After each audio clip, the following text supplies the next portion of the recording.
ಮುಂಚಿತವಾಗಿ ಆ, ಮೊಟ್ಟ ಮೊದಲನೇದಾಗಿ ನಿಮ್ಮೆಲ್ಲರಿಗೆ ಹೊಸ ವರ್ಷದ ಶುಭಾಶಯಗಳನ್ನು ಹೇಳುತ್ತೇನೆ. ಹಲವು ದಿನಗಳ ನಂತರ ದೇವರು ಮತ್ತೊಂದು ಹೊರತು ನಿಮ್ಮ ಸನ್ನಿಧಾನದಲ್ಲಿ ಆತನ ಮಾತುಗಳನ್ನು ಹಂಚಿಕೊಳ್ಳಲು ಇನ್ನು ಸದಾವಕಾಶವನ್ನು ಒದಗಿಸಿಕೊಟ್ಟಿರ್ತಕ್ಕಂಥ ಸಹೋದರ ಸುಂದರ್ ಅಂಕಲ್ ಅವರಿಗೆ ನನ್ನ ಹೃತ್ಪೂರ್ವಕ ವಂದನೆಗಳನ್ನು ಸಲ್ಲಿಸ್ತೇನೆ. ಅದೇ ರೀತಿಯಲ್ಲಿ ನನ್ನ ಸೃಷ್ಟಿಕರ್ತನಾದ ದೇವರು ಸಹ ನನ್ನನ್ನು ತನ್ನ ಸೇವೆಯಲ್ಲಿ ಉಪಯೋಗಿಸಿಕೊಳ್ಳುವುದಕ್ಕಾಗಿ ಆತನಿಗೆ ನನ್ನ ಹೃದಯಪೂರ್ವಕವಾಗಿ ವಂದನೆಯನ್ನು ಸಲ್ಲಿಸ್ತೇನೆ. ಈಗ ಸಂದೇಶವನ್ನು ಪ್ರಾರಂಭ ಮಾಡುವುದಕ್ಕಿಂತ ಮುಂಚಿತವಾಗಿ ನಮ್ಮ ಕಣ್ಣುಗಳನ್ನು ಮುಚ್ಚಿ ಆತನಿಗೆ ಕೆಲವು ನಿಮಿಷ ಪ್ರಾರ್ಥನೆ ಮಾಡೋಣ. ಭೂಮಾಕಾಶಗಳನ್ನು ಸೃಷ್ಟಿ ಮಾಡಿದ ಸರ್ವಶಕ್ತನು ನೀತಿವಂತನು ಒಡೆಯನಾದ ನನ್ನ ತಂದೆಯ ದೇವರೇ, ಮತ್ತೊಂದು ಹೊರತು ನಿನ್ನ ಒಂದು ಅಪಾರವಾದ ಪ್ರೀತಿ ಕೃಪೆ ಕರುಣೆಯಿಂದ ನಾವು ಜೀವಿತರ ಪಟ್ಟಿಯಲ್ಲಿ ನಮ್ಮ ನಿರೀಕ್ಷೆ ಮುನ್ನಡೆಸ್ತಾ ಇದ್ದೀವಿ. ಅದಕ್ಕಾಗಿ ಸ್ತುತಿ ಸ್ತೋತ್ರಗಳನ್ನು ಸಲ್ಲಿಸ್ತೇವೆ. ಹೌದು ಸ್ವಾಮಿ, ನಮ್ಮ ಜೀವಿತ ಅತಿ ಅಮೂಲ್ಯವಾದನೆಂಬುದಾಗಿ ನಿನ್ನ ವಾಕ್ಯಗಳ ಮೂಲಕ ನಾವು ತಿಳಿದುಕೊಂಡಿದ್ದೇವೆ. ಈ ಅಮೂಲ್ಯವಾದ ಜೀವಿತವನ್ನು ನಿನ್ನ ಮಹಿಮೆಯ ರಾಜ್ಯಕ್ಕಾಗಿ ಉಪಯೋಗಿಸಿಕೊಳ್ಳಲಿಕ್ಕಾಗುವ ಹಾಗೆ ನಿನ್ನೊಂದು ಅಪಾರವಾದ ಕೃಪೆಯನ್ನು ನೀಡಬೇಕಾಗಿ ನಿನ್ನನ್ನು ಕೊಂಡಾಡುತ್ತೇನೆ. ಕರ್ತನ ಮತ್ತೊಂದು ಅರ್ಥ ನೀನು ಮಾಡಿರ್ತಕ್ಕಂಥ ಎಲ್ಲಾ ಮಹಾ ಉಪಕಾರಗಳಿಗಾಗಿ ನಮ್ಮ ಜೀವನ ಪೂರ್ತಿ ಎಷ್ಟು ಸಲ್ಲಿಸಿದರೂ ಕಡಿಮೆ. ಆ ಸತ್ಯವನ್ನು ನಾವು ತಿಳಿದುಕೊಂಡಿದ್ದೇವೆ. ನಿನ್ನ ಒಂದು ಕೃಪೆಯು ನಮ್ಮ ಜೀವನ ಪರ್ಯಂತರ ಇರ್ತದೆ ಎಂಬುದಾಗಿ ಅನೇಕ ಉದಾಹರಣೆಗಳ ಮೂಲಕ ನಮ್ಮನ್ನು ಎಚ್ಚರಿಸಿದೆ. ಅದಕ್ಕಾಗಿ ಸ್ತುತಿ ಸ್ತೋತ್ರವನ್ನು ಸಲ್ಲಿಸ್ತೇವೆ. ಮತ್ತೊಂದು ವಾರ್ತೆ, ಈ ಒಂದು ಸಮಯದಲ್ಲಿ ಸ್ವಾಮಿ ನಮ್ಮ ಮನಸ್ಸು ನಮ್ಮ ಹೃದಯವು ಸಿದ್ಧವಾಗಿದ್ದು ನಿನ್ನನ್ನೇ ಆರಾಧಿಸುವವರಾಗಿ ನಿನ್ನ ವಾಕ್ಯಗಳನ್ನು ಕೇಳುವವರಾಗಿ ಜೀವಿಸುವಂತ ಕೃಪೆಯನ್ನು ನೀಡ್ತಾ ಬರಬೇಕಾಗಿ ನಿನ್ನನ್ನು ಕೊಂಡಾಡುತ್ತಾನೆ. ಮತ್ತೊಂದು ವರ್ತಿ ಎಲ್ಲವನ್ನು ನಿನ್ನ ಹಸ್ತಕ್ಕೆ ಒಪ್ಪಿಸಿಕೊಳ್ತೇವೆ. ವಿಶೇಷವಾಗಿ ನನ್ನನ್ನು ನಿನ್ನ ಪಾದದ ಅಡಿಯಲ್ಲಿ ತಾಯಿ ಪ್ರಾರ್ಥನೆ ಮುದ್ದು ಮಗನಾದ ಯೇಸು ಕ್ರಿಸ್ತನ ಹೆಸರಿನಲ್ಲಿ ತಂದೆ ದೇವರು ಬೇಡ್ತೇನೆ, ಆಮೇನ್.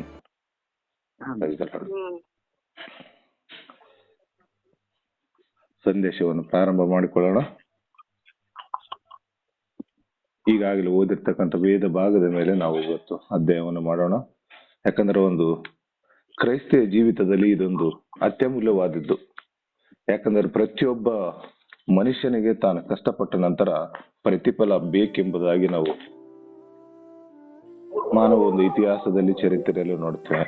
ಯಾಕಂದ್ರೆ ಕಷ್ಟದ ನಂತರ ಪ್ರತಿಫಲವು ಇಲ್ಲದಿದ್ದರೆ ಆ ಕಷ್ಟಕ್ಕೆ ಯಾವ ರೀತಿಯ ಒಂದು ಲಾಭವಿಲ್ಲ ಎಂಬುದಾಗಿ ನಾವು ನೋಡುತ್ತೇವೆ. ಮಾನವ ಜೀವಿತದಲ್ಲಿ ಬಹಳ ಅತಿ ಶ್ರೇಷ್ಠವಾದದ್ದು. ಅದಕ್ಕೋಸ್ಕರ ಪೌಲನು ಫಿಲಿಪ್ಪಿಯದವರಿಗೆ ಬರೆದ ಪತ್ರಿಕೆಯಲ್ಲಿ ಬಹಳ ಸ್ಪಷ್ಟವಾಗಿ ಹೇಳ್ತಾನೆ, ನಾವಾದರೂ ಪರಲೋಕ ಸಂಸ್ಥಾನದವರು ಕರ್ತನಾದ ಯೇಸು ಕ್ರಿಸ್ತನ ಅಲ್ಲಿಂದಲೇ ರಕ್ಷಣೆಯಾಗಿ ಬರುವುದನ್ನು ನೋಡುತ್ತಾ ಇದ್ದೇನೆ ಎಂಬುದಾಗಿ ಹೇಳುತ್ತೇನೆ. ಕ್ರೈಸ್ತರ ಒಂದು ನಂಬಿಕೆಯಲ್ಲಿ ಅತಿ ಶ್ರೇಷ್ಠವಾದದ್ದು ಏನೆಂಬುದಾಗಿ, ಒಬ್ಬ ವ್ಯಕ್ತಿಯು ಕ್ರೈಸ್ತನಾಗಿ ಬದುಕಿದ ನಂತರ ಅವನ ಸತ್ತ ನಂತರ ಎಲ್ಲಿ ಸೇರಬೇಕಲ್ಲಿ ಸೇರಿದರೆ ಮಾತ್ರ ಅವನ ಜೀವಿತವು ಪ್ರತಿಫಲವನ್ನು ಕೊಡುವಂಥದ್ದು ಶ್ರೇಷ್ಠವಾದದ್ದು ಎಂಬುದಾಗಿ ನಮ್ಮನ್ನು ಎಚ್ಚರಿಸುವಂತದ್ದಾಗಿದೆ. ಹಾಗಾದರೆ ಪ್ರಪಂಚದಲ್ಲಿ ಪ್ರತಿಯೊಂದಕ್ಕೆ ತನ್ನದೇ ಆದ ಒಂದು ಟರ್ಮ್ಸ್ ಅಂಡ್ ಕಂಡೀಷನ್ ಇರುತ್ತೆ.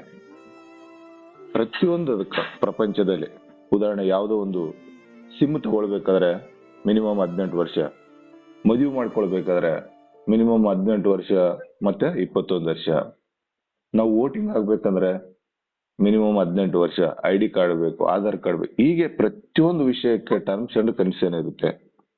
ಹಾಗಾದ್ರೆ ಎರಡನೆಯ ಬರೋಣ, ಯೇಸು ಕ್ರಿಸ್ತನ ಈ ಭೂಮಿ ಮೇಲೆ ಎರಡನೆಯ ಬರೋಣ ಬರುವಂತ ಸಮಯದಲ್ಲಿ ಆತನನ್ನು ನಾನು ಎದುರುಗೊಳ್ಬೇಕಾದ್ರೆ, ಆತನ ಸನ್ನಿಧಾನದಲ್ಲಿ ನಾನು ಸೇರ್ಬೇಕಾದ್ರೆ ನನ್ನ ಅರ್ಹತೆ ಏನು, ನನಗೆ ದೇವರು ಯಾವ ರೀತಿಯ ಟರ್ಮ್ಸ್ ಅಂಡ್ ಕಂಡೀಷನ್ ಕೊಟ್ಟಿದ್ದೇನೆಂಬುದಾಗಿ ತಿಳ್ಕೊಳ್ಬೇಕು. ತಿಳ್ಕೊಂಡು ಅದನ್ನು ಅನುಸರಿಸಿದಾಗ ಮಾತ್ರ ಆತನನ್ನು ನಾನು ನೋಡಲು ಸಾಧ್ಯ.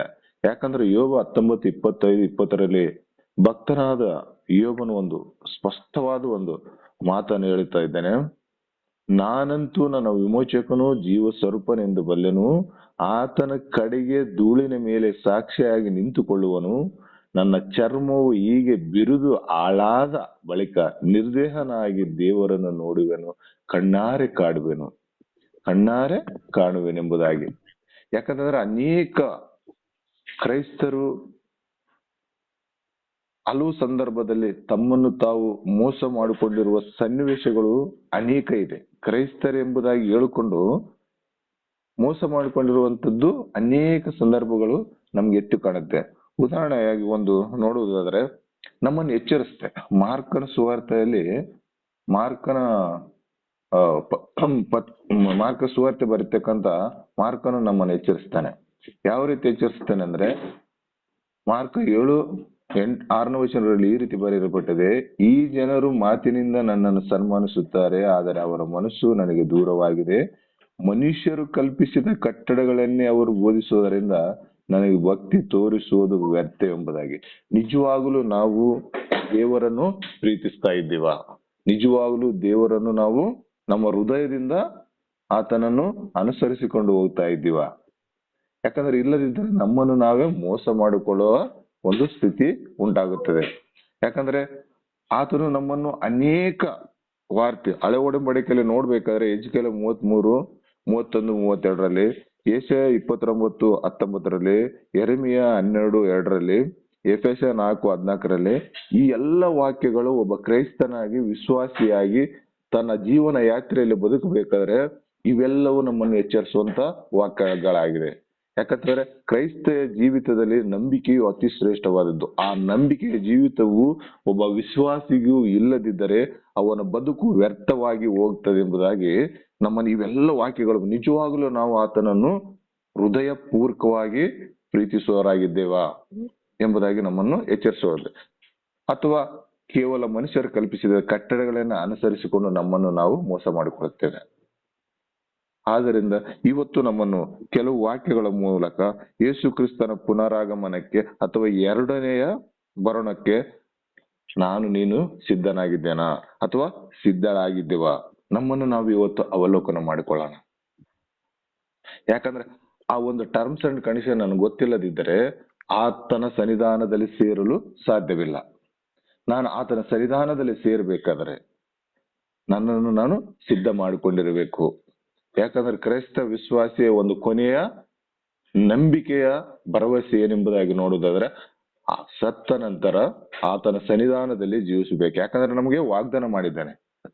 ಆತನು ನಮಗೆ 2024 ವರ್ಷಗಳ ಹಿಂದೆ ಭೂಮಿ ಮೇಲೆ ಬಂದು ಸತ್ತು ಪುನರುತ್ಥಾನವಾಗಿ ಹೋಗ್ಬೇಕಾದ್ರೆ ಒಂದು ಮಾತನ್ನ ಆತನು ನಮಗೆ ವಾಗ್ದಾನ ಮಾಡಿದ್ದಾನೆ.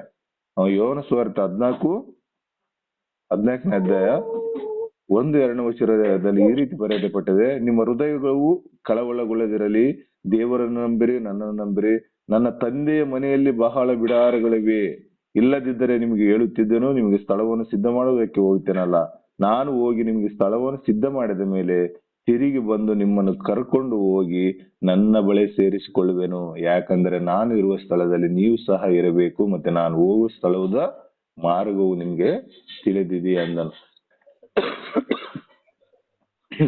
ನಿಜವಾಗ್ಲೂ ಈ ಒಂದು ಶ್ರೇಷ್ಠವಾದ ವಾಗ್ದಾನವನ್ನು ನಮ್ಮ ಜೀವನದಲ್ಲಿ ನಾವು ಪಡ್ಕೊಳ್ಬೇಕಾದ್ರೆ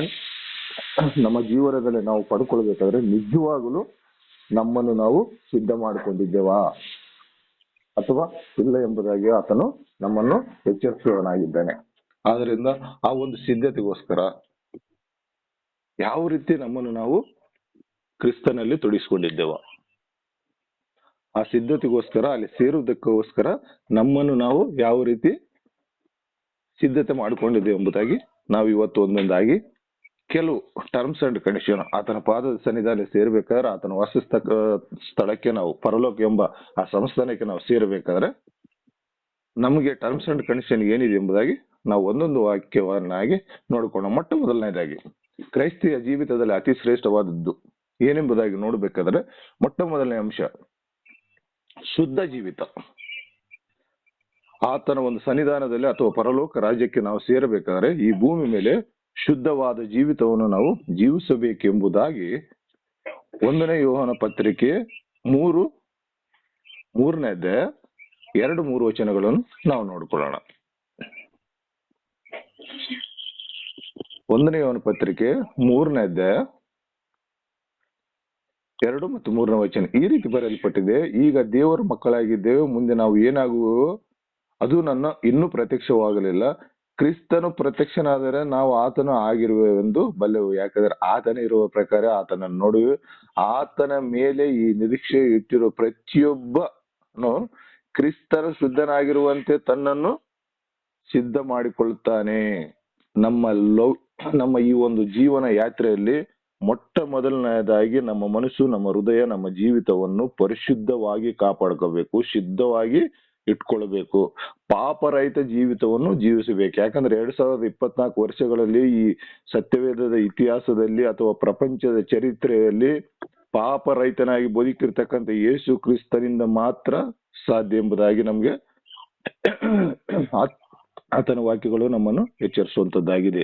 ನಮ್ಮಲ್ಲಿ ಶುದ್ಧವಾದ ಜೀವಿತ ಇರಬೇಕು, ಶುದ್ಧ ಹೃದಯ ಇರಬೇಕು. ಈ ಹೃದಯ ಇದ್ದಾಗ ಮಾತ್ರ ನಾವು ಆತನನ್ನು ಕಣ್ಣಾರೆ ಕಾಣಲು ಸಾಧ್ಯ, ಇಲ್ಲದಿದ್ದರೆ ಸಾಧ್ಯವಿಲ್ಲ ಎಂಬುದಾಗಿ ಆತನ ವಾಕ್ಯಗಳು ನಮ್ಮನ್ನು ಎಚ್ಚರಿಸುವಂತದ್ದಾಗಿದೆ. ಯಾಕಂದ್ರೆ ಈಗ ಯಾವನಾದರೂ ಕ್ರಿಸ್ತನಲ್ಲಿದ್ದರೆ ಪೂರ್ವ ಸ್ಥಿತಿ ಹೋಗಿ ಎಲ್ಲವೂ ನೂತನವಾಯಿತು ಎಂಬುದಾಗಿ ಹೇಳ್ತಾರೆ. ನಮ್ಮಲ್ಲಿ ಆ ಶುದ್ಧ ಹೃದಯ ಇರಬೇಕಾದ್ರೆ ನಮ್ಮಲ್ಲಿ ಇರ್ತಕ್ಕಂಥ ಹಳೆ ಜೀವಿತವನ್ನು ಸಂಪೂರ್ಣವಾಗಿ ಸಾಯಿಸಿದಾಗ, ಹಳೆ ಜೀವಿತವನ್ನು ಸಂಪೂರ್ಣವಾಗಿ ಬಿಟ್ಟಾಗ, ಹಳೆಯ ಜೀವಿತವನ್ನು ಸಂಪೂರ್ಣವಾಗಿ ಸಮಾಧಿ ಮಾಡಿದಾಗ ಮಾತ್ರ ನಮ್ಮಲ್ಲಿ ಶುದ್ಧ ಹೃದಯ ಬರುತ್ತೆ.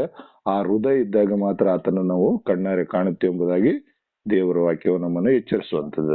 ಎರಡನೇ ಅಂಶ ಪ್ರಾರ್ಥನೆಯ ಜೀವಿತ. ಮೊದಲನೇ ಅಂಶ ಶುದ್ಧವಾದ ಜೀವಿತ, ಎರಡನೇ ಅಂಶ ಪ್ರಾರ್ಥನೆಯ ಜೀವಿತ. ಲೂಕ 21:36 ವಚನವನ್ನು ನಾವು ನೋಡೋಣ. 21ನೇ ಅಧ್ಯಾಯ 36ನೇ ವಚನ. ಆ ದಿವಸವು ಭೂನಿವಾಸಿಗಳೆಲ್ಲರ ಮೇಲೆ ಬರುವುದು, ಆದರೆ ಬರುವುದಕ್ಕಿರುವ ಇವೆಲ್ಲವುಗಳೊಂದಿಗೆ ತಪ್ಪಿಸಿಕೊಳ್ಳುವುದಕ್ಕೂ ಮನುಷ್ಯ ಕುಮಾರನ ಮುಂದೆ ನಿಂತುಕೊಳ್ಳುವುದಕ್ಕೂ ನೀವು ಪೂರ್ಣ ಶಕ್ತರಾಗುವಂತೆ ಎಲ್ಲಾ ಕಾಲದಲ್ಲಿಯೂ ದೇವರಿಗೆ ವಿಜ್ಞಾಪನೆ ಮಾಡಿಕೊಳ್ಳುತ್ತಾ ಎಚ್ಚರವಾಗಿರ್ರಿ. ಕ್ರೈಸ್ತಿಯ ಜೀವಿತದಲ್ಲಿ ಅತ್ಯಮೂಲ್ಯವಾದದ್ದು ಎರಡನೇ ಅಂಶ ಏನೆಂಬುದಾಗಿ ನೋಡೋದಾದ್ರೆ ಪ್ರಾರ್ಥನೆಯ ಜೀವಿತ. ಪ್ರತಿಯೊಬ್ಬ ವಿಶ್ವಾಸಿಗೂ ಪ್ರಾರ್ಥನೆಯ ಜೀವಿತ ಅತ್ಯಂತ ಪ್ರಾಮುಖ್ಯವಾದದ್ದು ಎಂಬುದಾಗಿ ದೇವರ ವಾಕ್ಯವು ನಮ್ಮನ್ನು ಎಚ್ಚರಿಸುವಂತದ್ದಾಗಿದೆ. ಪೂರ್ಣ ಶಕ್ತರಾಗಿರ್ಬೇಕು, ಎಲ್ಲಾ ಕಾಲದಲ್ಲಿ ದೇವರಿಗೆ ವಿಜ್ಞಾಪನೆ ಮಾಡಕ್ಕೆ ಎಚ್ಚರಿಕೆಯಿಂದ ಇರಬೇಕು. ನಮ್ಮ ಜೀವಿತದಲ್ಲಿ ನಮ್ಮನ್ನು ನಾವು ಪರೀಕ್ಷಿಸಿ ಮಾಡಿಕೊಂಡವರಾಗಿ. ಯಾಕಂದ್ರೆ ಪೌಲನು ಹೇಳ್ತಾನೆ, ಪ್ರತಿದಿನವೂ ನನ್ನ ಜೀವನದಲ್ಲಿ ನನ್ನನ್ನು ನಾನು ನನ್ನ ಸ್ಥಿತಿಗತಿಗಳನ್ನು ಅವಲೋಕನ ಮಾಡಿಕೊಂಡು ಪ್ರತಿದಿನವೂ ನನ್ನನ್ನು ನಾನು ಪರೀಕ್ಷಿಸಿಕೊಳ್ಳುತ್ತಿದ್ದೇನೆ. ಅಂದ್ರೆ ನನ್ನ ಜೀವಿತವನ್ನು ಪ್ರತಿದಿನ ನನ್ನಾಗೆ ನಾನು ಅರ್ಥ ಮಾಡಿಕೊಂಡು ನನ್ನ ತಪ್ಪುಗಳನ್ನು ತಿದ್ದುಕೊಂಡು ಪ್ರತಿಯೊಂದು ವಿಷಯದಲ್ಲಿ ಪ್ರಾರ್ಥನೆಗೆ ಅತಿ ಪ್ರಾಮುಖ್ಯತೆಯನ್ನು ಕೊಡ್ತಾ ಇದ್ದೇನೆ ಎಂಬುದಾಗಿ ಆತನು ಹೇಳ್ತಿದ್ದಾನೆ. ಯಾಕಂದ್ರೆ ಕ್ರೈಸ್ತ ಜೀವಿತದಲ್ಲಿ ಶುದ್ಧ ಮನುಷ್ಯ ಮತ್ತು ಪ್ರಾರ್ಥನೆ ಜೀವಿತ ಅತ್ಯಮೂಲ್ಯವಾದದ್ದೆಂಬುದಾಗಿ ನಮಗೆ ಭಕ್ತರು ಎಚ್ಚರಿಸುವಂತದ್ದಾಗಿದೆ. ಈಗ ಮೂರನೇ ಒಂದು ಅಂಶವನ್ನು ನೋಡುವುದಾದರೆ ನಂಬಿಕೆಯ ಜೀವಿತ. ಶುದ್ಧ ಮನುಷ್ಯ, ಪ್ರಾರ್ಥನೆ ಜೀವಿತ ಮತ್ತು ನಂಬಿಕೆಯ ಜೀವಿತ. ನಂಬಿಕೆಯು ಇಲ್ಲದಿದ್ದರೆ ನಾವು ಕ್ರೈಸ್ತರಾಗಲು ಸಾಧ್ಯವಿಲ್ಲ. ನಂಬಿಕೆಯು ಕ್ರೈಸ್ತತ್ವದಲ್ಲಿ ಅತಿ ಅಮೂಲ್ಯವಾದದ್ದು, ಶಕ್ತಿವಂತ ಒಂದು ಆಯುಧ ಎಂಬುದಾಗಿ ನಾವು ಹೇಳ್ತೇವೆ. ಯಾಕಂದ್ರೆ ನಂಬಿಕೆ ಇಲ್ಲದಿದ್ರೆ ದೇವರನ್ನು ಮೆಚ್ಚಿಸಲು ಸಾಧ್ಯವಿಲ್ಲ. ನನ್ನಲ್ಲಿ ನಂಬಿಕೆಯು ಅತ್ಯವಶ್ಯಕವಾಗಿದೆ. ಯಾಕಂದ್ರೆ ಇಬ್ರಿಯ ಒಂದು ಪತ್ರಿಕೆಯಲ್ಲಿ ಬಹಳ ಚೆನ್ನಾಗಿ ಹೇಳುತ್ತೆ. 11ನೇ ಅಧ್ಯಾಯ ಒಂದು ಸಲ ಓದಿ, ಯಾರಾದ್ರೂ ಓದಿ. 11ನೇ ಅಧ್ಯಾಯ 6ನೇ ವಚನ.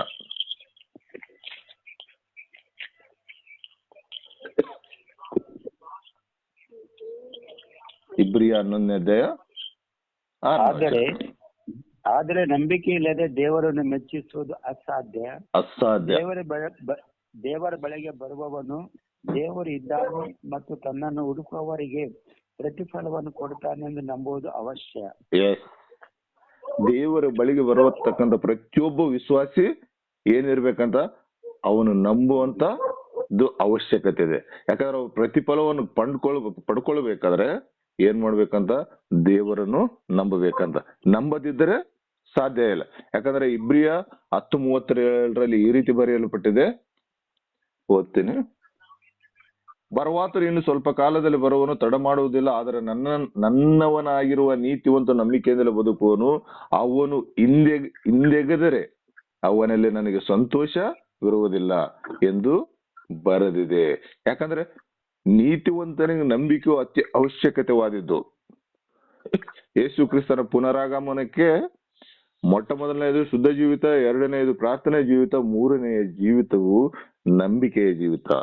ಪ್ರತಿ ಮನುಷ್ಯನಿಗೆ ನಂಬಿಕೆಯು ಅವಶ್ಯಕ ಇದೆ. ಯಾಕಂದ್ರೆ ನಂಬಿಕೆ ಎಂದರೆ ಏನೆಂಬುದಾಗಿ ನಾವು ನೋಡುವುದಾದರೆ, ನಂಬಿಕೆಯು ನಾವು ನಿರೀಕ್ಷಿಸುವಗಳ ವಿಷಯವಾಗಿ ಭರವಸೆದಿಂದ ಇರುವುದು, ಕಣ್ಣಿಗೆ ಕಾಣದವುಗಳನ್ನು ನಿಜವೆಂದು ತಿಳಿದುಕೊಳ್ಳುವುದು. ಕಣ್ಣಿಗೆ ಕಾಣದವುಗಳನ್ನು ನಿಜವೆಂದು ತಿಳಿದುಕೊಳ್ಳುವುದು ಆಗಿದೆ.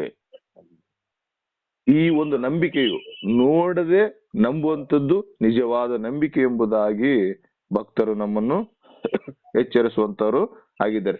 ಯಾಕಂದ್ರೆ ಇಬ್ರಿಯ 11ನೇ ಅಧ್ಯಾಯ 9-10ನೇ ವಚನದಲ್ಲಿ ಬಹಳ ಸ್ಪಷ್ಟವಾಗಿ ಹೇಳುತ್ತದೆ, ನಂಬಿಕೆಯಿಂದಲೇ ಅವನು ವಾಗ್ದಾನ ದೇಶಕ್ಕೆ ಬಂದಾಗ ಅಬ್ರಾಮನ ವಿಷಯದಲ್ಲಿ ಅಲ್ಲಿ ಅನ್ಯ ದೇಶದಲ್ಲಿ ಇದ್ದವನಂತೆ ಡೇರೆಗಳಲ್ಲಿ ಇದ್ದುಕೊಂಡು ಪ್ರವಾಸಿಯಾಗಿ ಬದುಕಿದನು. ಅದೇ ವಾಗ್ದಾನಕ್ಕೆ ಸಹಬದ್ಧರಾಗಿದ್ದ ಇಸಾಕನು ಯಾಕೋಬನು ಅವನಂತೆಯೇ ಡೇರೆಗಳಲ್ಲಿ ವಾಸಿಸಿದರು. ಯಾಕೆಂದ್ರೆ ಅವನು ಶಾಶ್ವತವಾದ ಆಸ್ತಿವಾರಗಳುಳ್ಳ ಪಟ್ಟಣವನ್ನು, ಅಂದರೆ ದೇವರು ಸಂಕಲ್ಪಿಸಿ ನಿರ್ಮಿಸಿದ ಪಟ್ಟಣವನ್ನು ಎದುರು ನೋಡುತ್ತಿದ್ದನು.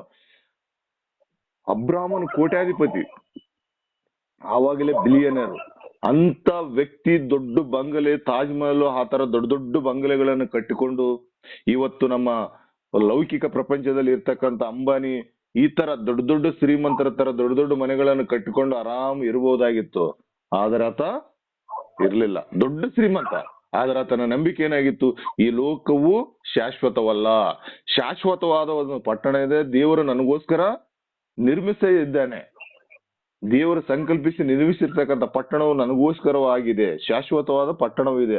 ಆ ಪಟ್ಟಣವನ್ನು ನಾನು ಸೇರ್ಬೇಕಾದ್ರೆ ಈ ಲೌಕಿಕ ಯಾತ್ರೆಯಲ್ಲಿ ನಾನು ನಂಬಿಗಸ್ತನಾಗಿ ಬಾಳಬೇಕು, ನಾನು ಭರವಸೆದಿಂದ ಇರಬೇಕೆಂಬುದಾಗಿ ಆತನು ನಮಗೆ ಉದಾಹರಣೆಯಾಗಿ ಹೇಳುತ್ತಾ ಇದ್ದಾನೆ. ಈಗ 4ನೇ ಅಂಶವನ್ನು ನಾವು ನೋಡುವುದಾದರೆ, ಅನ್ಯೋನ್ಯತೆಯ ಜೀವಿತ. ಪ್ರತಿಯೊಬ್ಬ ಕ್ರೈಸ್ತನಿಗೆ ಶುದ್ಧವಾದ ಜೀವಿತ, ಪ್ರಾರ್ಥನೆಯ ಜೀವಿತ, ನಂಬಿಕೆಯ ಜೀವಿತ. 4ನೇ ಅಂಶ ಅನ್ಯೋನ್ಯತೆ.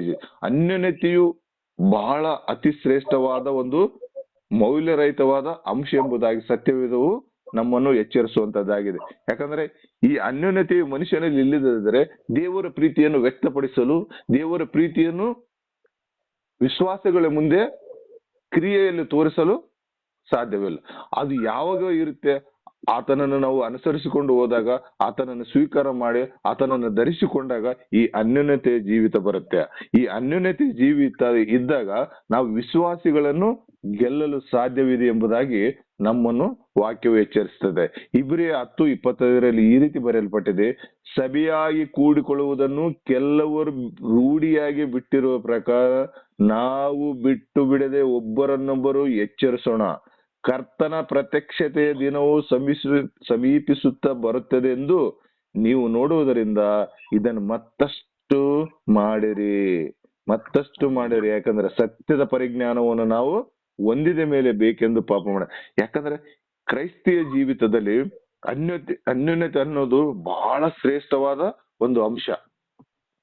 ಸತ್ಯವೇದದ ಇತಿಹಾಸದಲ್ಲಿ ನೋಡಬೇಕಾದ್ರೆ ಈ ಅನ್ಯೋನ್ಯತೆಯ ಸಂಬಂಧಗಳು ನಾವು ನೋಡಬೇಕಾದ್ರೆ ಪೌಲನು ಮತ್ತೆ ತಿಮೋತಿಯನಿಗಿರ್ತಕ್ಕಂಥ ಸಂಬಂಧ, ಪೌಲನಿಗೆ ಮತ್ತು ತಿಮೋತಿಯನಿಗಿರ್ತಕ್ಕಂಥ ಸಂಬಂಧ, ಆ ಸಂಬಂಧಗಳು ಅನೇಕರ ವಿಷಯಗಳಲ್ಲಿ ನೋಡೋದಕ್ಕೆ ನಮ್ಗೆ ಅನೇಕ ಸಂದರ್ಭಗಳು ಕಾಣಬರುತ್ತದೆ.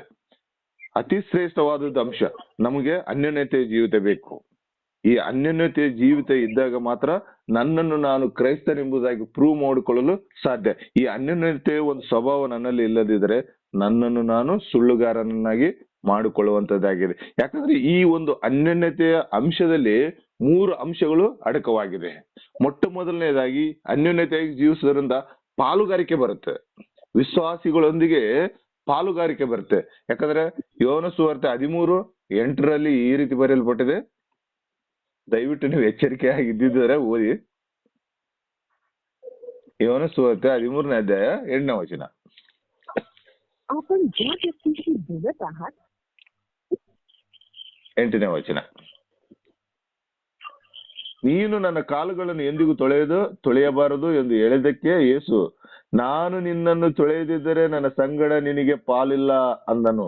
ಯಾಕಂದ್ರೆ ಪ್ರತಿಯೊಬ್ಬರು ಕಷ್ಟ ಸುಖಗಳಲ್ಲಿ ಈ ಕ್ರೈಸ್ತ ಜೀವಿತವನ್ನು ಹಂಚಿಕೊಂಡು ಹೋದಾಗ, ಪ್ರತಿ ವಿಶ್ವಾಸಿಯೊಂದಿಗೆ, ಪ್ರತಿ ಕುಟುಂಬದಲ್ಲಿ ತಂದೆ ಮಕ್ಕಳೊಂದಿಗೆ, ತಾಯಿ ಗಂಡನೊಂದಿಗೆ, ಈ ತರ ಸಂಬಂಧಗಳಲ್ಲಿ ನಾವು ಪಾಲುಗಾರರಾಗಬೇಕು. ಪ್ರತಿಯೊಂದು ವಿಷಯದಲ್ಲಿ ನಾವು ಪಾಲುಗಾರರಾದಾಗ ಮಾತ್ರ ನಮಗೆ ಅನ್ಯೋನ್ಯತೆಯ ಜೀವಿತ ಧನ್ಯ ಜೀವಿತವನ್ನು ಕೊಡುವಂತದ್ದೇ. ಯೇಸು ಕ್ರಿಸ್ತನ ಯಾವ ರೀತಿ ಶಿಷ್ಯರೊಂದಿಗೆ ಅನ್ಯೋನ್ಯವಾಗಿದ್ದು, ನಾವು ಸಹ ವಿಶ್ವಾಸಿಗಳೊಂದಿಗೆ ಅನ್ಯೋನ್ಯವಾಗಿದ್ದು ಪ್ರತಿಯೊಂದು ವಿಷಯದಲ್ಲಿ ನಾವು ಪಾಲುಗಾರರಾಗಿಬೇಕೆಂಬುದಾಗಿ ಈ ಅನ್ಯೋನ್ಯತೆಯ ಜೀವಿತದಲ್ಲಿ ನಮ್ಮನ್ನು ಎಚ್ಚರಿಸುವಂತದ್ದಾಗಿದೆ. ಈ ಅನ್ಯೋನ್ಯತೆಯ ಜೀವಿತದಲ್ಲಿ ಇನ್ನೊಂದು ಶ್ರೇಷ್ಠವಾದ ಅಂಶ ಏನೆಂಬುದಾಗಿ ನೋಡ್ಬೇಕಾದ್ರೆ ಹಂಚಿಕೊಳ್ಳುವಂಥದ್ದು. ಕ್ರೈಸ್ತಿಯ ಜೀವಿತದಲ್ಲಿ ಪರೋಪಕಾರವನ್ನು ಮತ್ತು ಧರ್ಮವನ್ನು ಮರೆಯದೆ ಆಚರಿಸುವಂತೆ ನಮ್ಮನ್ನು ಮಾಡುತ್ತದೆ. ಯಾಕಂದ್ರೆ ಇಬ್ರಿಯ 13ನೇ ಅಧ್ಯಾಯ 16ನೇ ವಚನದಲ್ಲಿ ನೋಡುವುದಾದ್ರೆ, ಇಬ್ರಿಯ 13ನೇ ಅಧ್ಯಾಯ 16ನೇ ವಚನದಲ್ಲಿ ನೋಡುವುದಾದರೆ ಈ ರೀತಿ ಬರೆಯಲ್ಪಟ್ಟಿದೆ, ನಾವು ಅರ್ಪಿಸುವ ಯಾಜ್ಞವಾಗಿದೆ, ಇದಲ್ಲದೆ ಪರೋಪಕಾರವನ್ನು ಧರ್ಮ ಮಾಡುವುದನ್ನು ಮರೆಯಬೇಡ್ರಿ, ಇವೇ ದೇವರಿಗೆ ಸಮರ್ಪಕವಾದ ಯಾಜ್ಞೆಗಳು. ಯಾಕಂದ್ರೆ ಈ ಒಂದು ಅನ್ಯೋನ್ಯತೆಯ ಜೀವಿತ ಇದ್ದಾಗ ಪಾಲುಗಾರಿಕೆ ವಿಶ್ವಾಸಿಗಳೊಂದಿಗೆ ಇರ್ತೇವೆ ಮತ್ತು ಪರೋಪಕಾರ ಮತ್ತು ಧರ್ಮವನ್ನು ಮರೆಯದೆ ಆಚರಿಸುವಂತೆ ನಮ್ಮನ್ನು ನಾವು ತೊಡಗಿಸಿಕೊಳ್ಳುವಂತೆ ನಮ್ಮನ್ನು ಮಾಡುವಂತದ್ದಾಗಿದೆ. ಈ ಅನ್ಯೋನ್ಯತೆ ಜೀವಿತದಲ್ಲಿ ಒಂದು ಮೂರನೇ ಅಂಶ ಏನೆಂಬುದಾಗಿ ನೋಡ್ಬೇಕಾದ್ರೆ ಸಹಕಾರ. ನಾವು ಒಬ್ಬರಿಗೊಬ್ರು ಸಹಕಾರದಿಂದ ಇರುವಂತೆ, ಸುವಾರ್ತೆಯ ವಿಷಯದಲ್ಲಾಗದಲ್ಲಿ, ಲೌಕಿಕ ವಿಷಯದಲ್ಲಿ, ಆತ್ಮಿಕ ಜೀವನದಲ್ಲಿ, ಆರ್ಥಿಕವಾಗಿರ್ಬೋದು, ದೈಹಿಕವಾಗಿರ್ಬೋದು, ಇವೆಲ್ಲ ವಿಷಯಗಳಲ್ಲಿ ನಮ್ಗೆ ಒಬ್ಬರನ್ನೊಬ್ಬರು ಸಹಕರಿಸುವಂತೆ ಮಾಡುತ್ತದೆ. ಫಿಲಿಪ 1ನೇ ಅಧ್ಯಾಯ 5ನೇ ವಚನ. ಫಿಲಿಪ ಯಾರಾದ್ರೂ ತೆಗೆದ್ರಿ? ಹಲೋ,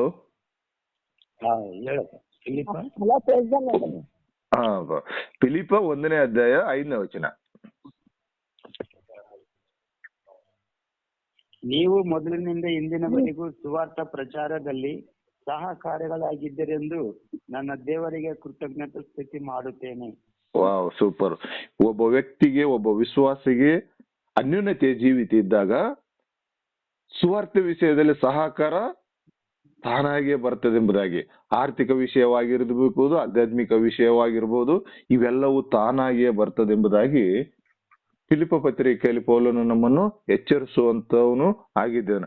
ಆದುದರಿಂದ ಕ್ರೈಸ್ತಿಯ ಜೀವಿತದಲ್ಲಿ ಯೇಸು ಕ್ರಿಸ್ತನ 2ನೇ ಬರೋಣ ಅಥವಾ ಪುನರಾಗಮನಕ್ಕೆ ನನ್ನನ್ನು ನಾನು ಸಿದ್ಧ ಮಾಡಿಕೊಳ್ಳುವಂತ ಸಮಯದಲ್ಲಿ ಈ ಅನ್ಯೋನ್ಯತೆಯ ಜೀವಿತ ಅತಿ ಶ್ರೇಷ್ಠವಾದದ್ದು ಎಂಬುದಾಗಿ ನಮ್ಮನ್ನು ಸತ್ಯವೇದವು ಎಚ್ಚರಿಸುವಂತದ್ದಾಗಿದೆ. ಈಗ 5ನೇ ಒಂದು ಅಂಶವನ್ನು ನೋಡ್ಬೇಕಾದ್ರೆ ತಾಳ್ಮೆಯ ಜೀವಿತ. ಕ್ರಿಸ್ತನನ್ನು ನಾನು ಕಣ್ಣಾರೆ ಕಾಣಬೇಕಾದ್ರೆ,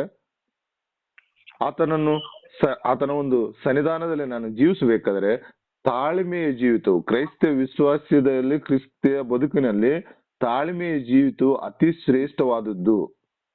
ಯಾಕಂದ್ರೆ ಅನೇಕ ಉದಾಹರಣೆಗಳು ನಮ್ಮನ್ನು ಎಚ್ಚರಿಸುವಂತದ್ದಾಗಿದೆ. ಉದಾಹರಣೆಯಾಗಿ ನಾವು ನೋಡ್ಬೇಕಾದ್ರೆ ಅಬ್ರಾಮನ ವಿಷಯದಲ್ಲಿ ನಾವು ನೋಡ್ಬೇಕಾದ್ರೆ, ಆತನಿಗೆ ಮಕ್ಕಳೇ ಇಲ್ಲಾರ್ದಂತ ಸಮಯದಲ್ಲಿ 75 ವರ್ಷದಲ್ಲಿ ಆತನಿಗೆ ವಾಗ್ದಾನವಾಗುತ್ತೆ.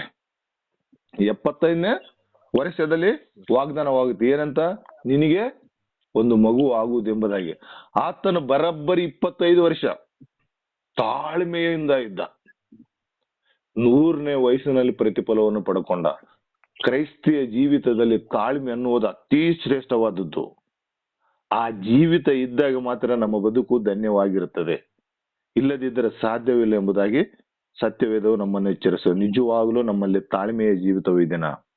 ಯಾಕಂದ್ರೆ ಅಬ್ರಾಮನು 25 ವರ್ಷ, ನಾವಾದ್ರೆ 1 ಅವರ್ನು ತಾಳ್ಕೊಳ್ಳೋದ್ರೆ, ಯಾರಾದ್ರೂ ಉದಾಹರಣೆಗೆ ನಮ್ಗೆ ಅವಶ್ಯಕತೆ ಇದ್ದಾಗ ಒಂದು 5,000 6,000 ದುಡ್ಡನ್ನು ಕೇಳಿರ್ತೀವಿ, ಅವನು ಕೊಡ್ತೇನೆ ಎಂಬುದಾಗಿ ಹೇಳಿ ಫೋನ್ ಪಿಕ್ ಮಾಡ್ಲಿಲ್ಲ ಅಂದ್ರೆ ನಮ್ಗೆ ಅನೇಕ ಅನುಮಾನಗಳು ಬಂದ್ಬಿಡುತ್ತೆ. ಇವ್ರು ನನಗೆ ಮೋಸ ಮಾಡಿದೆ ಎಂಬುದಾಗಿ ಬರುತ್ತೆ. ಆದರೆ ಯಾವತ್ತೂ ತನ್ನ ತಾಳ್ಮೆಯನ್ನು ಕಳ್ಕೊಳ್ಳಿಲ್ಲ. ಅಬ್ರಾಮನು ಯಾವತ್ತೂ ತಾಳ್ಮೆಯನ್ನು ಕಳ್ಕೊಳ್ಳಿಲ್ಲ. ಅದೇ ರೀತಿಯಲ್ಲಿ ಇನ್ನೊಬ್ಬ ವ್ಯಕ್ತಿ ಇದ್ದಾನೆ. ಆ ವ್ಯಕ್ತಿ ಯಾರೆಂಬುದಾಗಿ ನೋಡುವುದಾದ್ರೆ ನಮಗೆ ವಾಕ್ಯಗಳಲ್ಲಿ ಬಹಳ ಸ್ಪಷ್ಟವಾಗಿ ನಮ್ಮನ್ನು ಎಚ್ಚರಿಸುವಂತದ್ದಾಗಿದೆ. ಯೋಬ 42ನೇ ಅಧ್ಯಾಯ ತೆಗಿರಿ. ಯೋಬ 42ನೇ ಅಧ್ಯಾಯ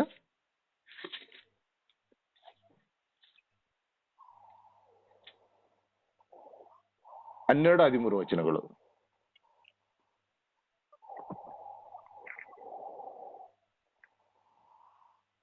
ಯೋಬನ ಮೊದಲನೇ ಸ್ಥಿತಿಗಿಂತಲೂ ಅವನ ಕಡೆಯ ಸ್ಥಿತಿಯನ್ನು ಹೀಗೆ ಹೆಚ್ಚಾಗಿ ಆಶೀರ್ವದಿಸಿದನು. ಸೂಪರ್. ಅವನಿಗೆ 14,000 ಕುರಿಗಳು, 6,000 ಒಂಟೆಗಳು, 1,000 ಜೋಡಿ ಎತ್ತುಗಳು, 1,000 ಹೆಣ್ಣು ಕತ್ತೆಗಳು ಉಂಟಾದವು. ಇಷ್ಟು ಮಾತ್ರವಲ್ಲದೆ 7 ಮಂದಿ ಗಂಡು ಮಕ್ಕಳು, 3 ಮಂದಿ ಹೆಣ್ಣು ಮಕ್ಕಳು. ಅದರ ಮೊದಲನೆಯ ಅಂದ್ರೆ ಪ್ರಾರಂಭದಲ್ಲಿ ದೇವರ ನಿಮಿತ್ತ ಇವೆಲ್ಲವುಗಳನ್ನು ಕಳ್ಕೊಂಡು ಇವೆಲ್ಲವೂ ಶೂನ್ಯವೇ ಎಂಬುದಾಗಿ ಎಣಿಸಿದ. ಯಾಕಂದ್ರೆ ನಂಬಿಕೆ ಜೀವಿತ ಆತನಲ್ಲಿ ತಾಳ್ಮೆ ಇದ್ದಕ್ಕೋಸ್ಕರ ಬಹು ನಂಬಿಕೆಯುಳ್ಳವನಾಗಿ ಇದ್ದ. ಆ ತಾಳ್ಮೆಯು ಆತನ ಒಂದು ಅಂತ್ಯಸ್ಥಿತಿ ಪ್ರಾರಂಭದ ಸ್ಥಿತಿಗಿಂತ ಹೆಚ್ಚಾಗಿ ಆಶೀರ್ವದಿಸಿ ಜೀವಿತವನ್ನೇ ಬದಲಾಯಿಸುತ್ತಿದೆ ಎಂಬುದಾಗಿ ನಮ್ಗೆ ವಾಕ್ಯಗಳು ಎಚ್ಚರಿಸು. ನಿಜವಾಗ್ಲೂ ನಾವು ಕ್ರೈಸ್ತ ಜೀವಿತದಲ್ಲಿ ತಾಳ್ಮೆಯಿಂದ ಜೀವಿಸ್ತಾ ಇದ್ದೇವ. ಮೊದಲನೇದು ಶುದ್ಧ ಜೀವಿತ, ಎರಡನೇ ಪ್ರಾರ್ಥನೆ ಜೀವಿತ, ಮೂರನೇದು ನಂಬಿಕೆ ಜೀವಿತ, ನಾಲ್ಕನೇದು ಅನ್ಯೋನ್ಯತೆ ಜೀವಿತ, ಐದನೇದು ತಾಳ್ಮೆಯ ಜೀವಿತ, ಕೊನೆಯದು ನಂಬಿಗಸ್ತ ಜೀವಿತ. ನಂಬಿಗಸ್ತ ಜೀವಿತ. ಈ ಜೀವಿತವನ್ನು ಒಂದು ಸರ್ತಿ ಮತ್ತಾಯ ಮುಗಿಸೋಣ. ಮತ್ತಾಯನ ಬರೆದ ಸುವಾರ್ತೆ 24ನೇ ಅಧ್ಯಾಯ. ಹೆಣ್ಣು ಮಕ್ಕಳು ಯಾರು ತೆಗಿತಾ ಇಲ್ಲ, ಓದ್ತಾ ಇಲ್ಲ, ಅಂಕಲ್ ಒಬ್ಬರೇ ಓದ್ತಾ ಇದ್ದಾರೆ.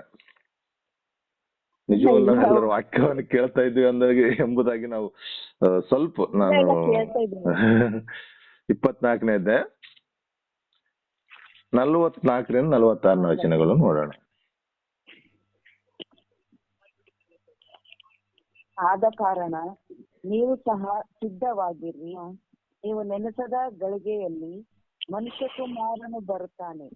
ಹಾಗಾದರೆ ಯಜಮಾನನು ತನ್ನ ಮನೆಯವರಿಗೆ ಹೊತ್ತಿಗೆ ಆಹಾರ ಕೊಡಲಿಕ್ಕೆ ಅವರ ಮೇಲಿಟ್ಟ ನಂಬಿಗಸ್ತನು ವಿವೇಕಿಯೂ ಆದಂತ ಆಳು ಯಾರು? ಯಜಮಾನನನ್ನು ಬಂದು ಯಾವ ಆಳು ಹೀಗೆ ಮಾಡುವುದನ್ನು ಕಾಣುವನೋ ಆ ಆಳು ಧನ್ಯನು. ನಿಜವಾಗಲೂ ಈ ಲೂಕ ಮತ್ತಾಯ 24:44-46 ವಚನದಲ್ಲಿ ಎಷ್ಟು ಚೆನ್ನಾಗಿ ಆತ ನಮ್ಮನ್ನು ಎಚ್ಚರಿಸೋದ. ಆದ ಕಾರಣ ನೀವು ಸಹ ಸಿದ್ಧವಾಗಿರ್ರಿ. ಯಾವ ರೀತಿ ಸಿದ್ಧವಾಗಿರ್ಬೇಕಂತ? ಶುದ್ಧ ಜೀವಿತ, ಪ್ರಾರ್ಥನೆ ಜೀವಿತ, ನಂಬಿಕೆಯ ಜೀವಿತ, ಅನ್ಯೋನ್ಯತೆಯ ಜೀವಿತ, ತಾಳ್ಮೆಯ ಜೀವಿತ, ನಂಬಿಗಸ್ತಿಕೆಯ ಜೀವಿತ. ಈ ಎಲ್ಲವನ್ನು ನಾವು ಅಳವಡಿಸಿಕೊಂಡು ಕ್ರಿಸ್ತನನ್ನು ಧರಿಸಿಕೊಂಡು ನಂಬಿಕೆಯಿಂದ ವೇಟ್ ಮಾಡ್ಬೇಕಂತ. ಆತನ ಒಂದು ಬರೋಣಕ್ಕಾಗಿ ನಂಬಿಕೆಯಿಂದ ನಾವು ವೇಟ್ ಮಾಡ್ಬೇಕಂತಂದ. ಯಾಕಂದ್ರೆ ಆದ ಕಾರಣ ನೀವು ಸಿದ್ಧವಾಗಿರ್ರಿ. ನೀವು ನೆನೆಸದ ಗಳಿಗೆಯಲ್ಲಿ ಮನುಷ್ಯ ಕುಮಾರನು ಬರುತ್ತಾನೆ. ಯೇಸು ಕ್ರಿಸ್ತನು ಯಾವಾಗ ಬರ್ತಾನೆ ಎಂಬುದಾಗಿ ಯಾರಿಗೂ ಗೊತ್ತಿಲ್ಲ. ನೆನೆಸದ ಗಳಿಗೆಯಲ್ಲಿ ಬರ್ತಾನೆ. ಯಾವಾಗಾದ್ರೂ ಬರ್ಲಿ, ನಾವ್ ಏನಾಗಿರ್ಬೇಕಂತ ರೆಡಿ ಆಗಿರ್ಬೇಕು. ಹಾಗಾದ್ರೆ ಯಜಮಾನನು ತನ್ನ ಮನೆಯವರಿಗೂ ಒತ್ತೊತ್ತಿಗೆ ಆಹಾರ ಕೊಡಲಿಕ್ಕೆ ಅವರ ಮೇಲಿಟ್ಟ ನಂಬಿಗಸ್ತನು ವಿವೇಕಿ ಆದಂತ ಆಳು ಯಾರು? ಆ ಆಳು ನಾನಾಗಿದ್ದೇನಾ ಅಥವಾ ನೀನಾಗಿದ್ದೇನೆ ಎಂಬುದಾಗಿ ನಮ್ಮನ್ನು ನಾವು ಎಚ್ಚರಿಸಿಕೊಳ್ಳೋಣ. ಯಾಕಂದ್ರೆ ಕ್ರಿಸ್ತನ ಎರಡನೇ ಬರೋಣ ಯಾವಾಗ ಬರ್ತದೆ ಎಂಬುದು ಯಾರಿಗೂ ಗೊತ್ತಿಲ್ಲ, ತಂದೆಗೆ ಮಾತ್ರ ಗೊತ್ತು. ಯೇಸು ಕ್ರಿಸ್ತನು ಬರುವಂತದ್ದು ತಂದೆಗೆ ಮಾತ್ರ ಗೊತ್ತು. ಆ ಗಳಿಗೆಗೋಸ್ಕರ ನಮ್ಮನ್ನು ನಾವು ಸಿದ್ಧ ಮಾಡಿಕೊಳ್ಬೇಕು. ಸಿದ್ಧ ಮಾಡಿಕೊಂಡ ನಂಬಿಗಸ್ತರಾಗಿ ಜೀವಿಸಿದಾಗೆ ಮಾತ್ರ ಆತನ ಪುನರಾಗಮನಕ್ಕೆ ನಾವು ಸೇರಲು ಸಾಧ್ಯ. ಇಲ್ಲದಿದ್ದರೆ ಸೇರಲು ಸಾಧ್ಯವಿಲ್ಲ. ಅದಕ್ಕೋಸ್ಕರ ಕ್ರೈಸ್ತರೆಂಬುದಾಗಿ ನಾವು ಹೇಳಿಕೊಂಡಾಗ, ವಿಶ್ವಾಸಿಗಳು ಎಂಬುದಾಗಿ ನಾವು ಹೇಳಿಕೊಂಡಾಗ ನಮ್ಮಲ್ಲಿ ಶುದ್ಧ ಜೀವಿತ, ಪ್ರಾರ್ಥನೆ ಜೀವಿತ, ನಂಬಿಕೆಯ ಜೀವಿತ, ಅನ್ಯೋನ್ಯತೆ ಜೀವಿತ, ತಾಳ್ಮೆಯ ಜೀವಿತ, ನಂಬಿಕೆಯ ಜೀವಿತ, ಈ ಎಲ್ಲ ಅಂಶಗಳನ್ನು ಅಳವಡಿಸಿಕೊಂಡು ಕ್ರೈಸ್ತರಾಗಿ ಬದುಕಿದಾಗ ಆತನ ಸನ್ನಿಧಾನದಲ್ಲಿ ಸೇರಲು ಸಾಧ್ಯವಿದೆ ಎಂಬುದಾಗಿ ನಮ್ಮನ್ನು ಇವತ್ತು ವಾಕ್ಯಗಳ ಮೂಲಕ ದೇವರು ನಮ್ಮನ್ನು ಎಚ್ಚರಿಸುವಂತವನು ಆಗಿದ್ದಾನೆ. ಆದ್ರಿಂದ ಈ ಅಂಶಗಳು ನಮ್ಮ ಜೀವನದಲ್ಲಿ ನಾವು ನಿಜವಾಗಲೂ ಅಳವಡಿಸಿಕೊಂಡು ಬದುಕ್ತಾ ಇದ್ದೇವಾ ಅಥವಾ ಕೇವಲ ಬಾಯಿ ಮಾತಿನ ಮೂಲಕ ನಾವು ಆತನನ್ನು ಸ್ತುತಿಸುವಂತವ್ರು ಆಗಿದೆ ಎಂಬುದಾಗಿ ನಮ್ಮನ್ನು ನಾವು ಇವತ್ತು ಪರೀಕ್ಷಿಸಿಕೊಳ್ಳೋಣ. ಯಾಕಂದ್ರೆ ಕ್ರೈಸ್ತಿಯ ಜೀವಿತದಲ್ಲಿ ಈ ಅಂಶಗಳು ಅತಿ ಶ್ರೇಷ್ಠವಾದದ್ದು. ಕ್ರೈಸ್ತಿಯ ಜೀವಿತದಲ್ಲಿ ಈ ಅಂಶಗಳು ಅತಿ ಶ್ರೇಷ್ಠವಾದದ್ದು ಎಂಬುದಾಗಿ ನಮ್ಮನ್ನು ಎಚ್ಚರಿಸುವಂತದ್ದು ಆಗಿದೆ. ಒಂದು ವಚನವನ್ನು ಓದಿ ನಾನು ಮುಕ್ತಾಯ ಮಾಡುತ್ತೇನೆ.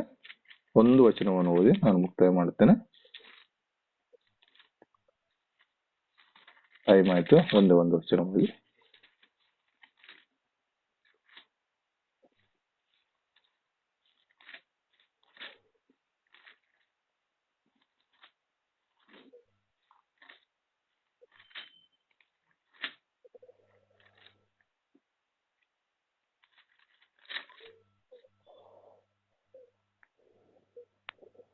ಓದ್ತೇನೆ. ಪ್ರಕಟಣೆ 2ನೇ ಅಧ್ಯಾಯ.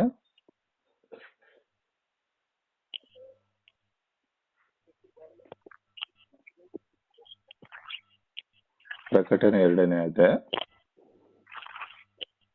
9ನೇ ವಚನ. ಸತ್ತವನಾಗಿದ್ದರೂ ಜೀವಿತನಾಗಿ ಬಂದ ಅದ್ಯಂತನು ಹೇಳುವುದೇನೆಂದ್ರೆ, ನಾನು ನಿನ್ನ ಸಂಕಟವನ್ನು ನಿನ್ನ ಬಡತನವನ್ನು ಬಲ್ಲೆನು, ಆದರೆ ನೀನು ಐಶ್ವರ್ಯವಂತನೇ.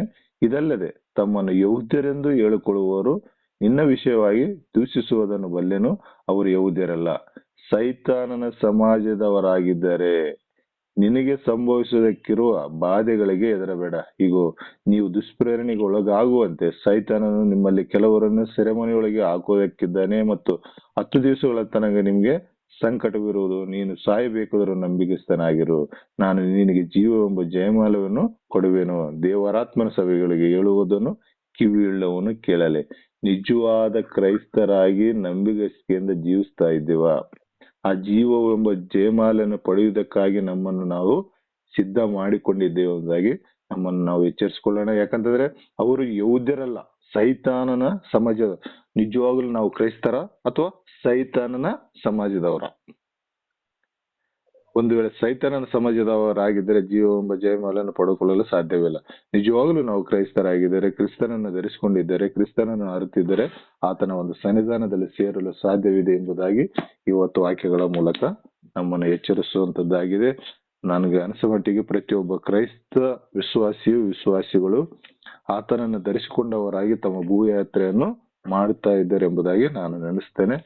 ಈ ಒಂದು 2 ಮಾತುಗಳನ್ನು ಹೇಳಿ ನಾನು ಪ್ರಾರ್ಥನೆ ಮೂಲಕ ಈ ಒಂದು ಸಂದೇಶವನ್ನು ಸಮಾಪ್ತಿ ಮಾಡುತ್ತೇನೆ. ಪ್ರಾರ್ಥನೆ ಮಾಡಿಕೊಳ್ಳೋಣ.